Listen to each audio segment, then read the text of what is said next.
Oliva launched an attack on his opponent, but in the end, Long stepped on his toes. Immediately after, he kicked Oliva into the air with one foot. Then he coolly put his hands into his pockets. After the sequence of moves, Oliva was completely stunned. In contrast, Long Shuan looked utterly composed. Just as the two were fighting fiercely, Yujiro also came to the sidelines to watch. It was a rare opportunity to be watched by the strongest father and son. Oliva attacked Long again, but his speed was like a snail in Long's eyes. In just 2 rounds, Oliva's eardrum was pierced by a palm strike. Such a violent attack would have killed an ordinary person on the spot, but Oliva was unharmed. He put both hands into his pockets and began to imitate Long's stance. Facing Oliva's provocation, Long Shuan calmly pulled his hands out. Just when Oliva thought his method was working, Long Shuan instantly appeared in front of him and slapped Oliva directly. At such close range, it was practically suicide. Oliva was instantly enraged. Then he raised his arms high. Then he suddenly tightened his back muscles and smashed down on Long Shuan. With just one blow, Oliva was knocked to the ground. At that moment, Yujiro saw the trick in it. What Long Shuan used was precisely the drawing fist technique. It looked like a very casual stance, but in reality it incorporated the drawing slash from the art of IAI. In fact, the moment the opponent launched an attack, Long Shuan's hand was already ready to counterattack. By using the explosive power generated from twisting his waist, he achieved a one-hit kill. Looking at Oliva lying on the ground, Long Shuan felt it was time to end the fight. But just then, Oliva suddenly burst up, and after spinning twice in the air, he actually stood up again. At this point, Oliva also understood that it was impossible to defeat Long Shuan in terms of speed, so he decided to bring the opponent into his own area of expertise. Long Shuan's veins bulged with anger. He unleashed a merciless barrage of iron fists on Oliva, but facing Long Shuan's Gatling-like attacks, Oliva still kept his hands in his pockets. Striking a cool pose, he was waiting for the perfect moment to unleash his own version of the drawing fist technique.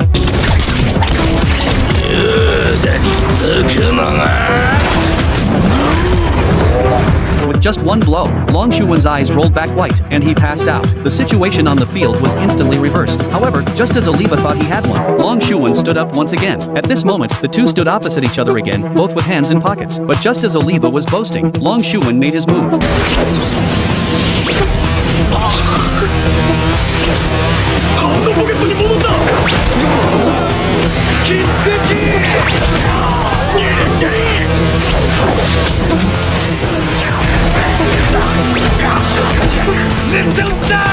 But just then, the audience at the scene noticed that Oliva had not defended himself at all from the very beginning, allowing Long Shuan to attack him freely. Suddenly, Oliva pressed down on the opponent's head. He leaned his body all the way back, then suddenly tightened his abdominal muscles, and landed a vicious headbutt straight to Long's face. This terrible blow directly fractured Long Shuan's nasal bone, causing blood to spurt out. But even after taking such an impact, Long Shuan did not give up. He struck again with a knife hand chop, hitting Oliva's abdomen directly, but to his surprise, this time all his fingers were broken.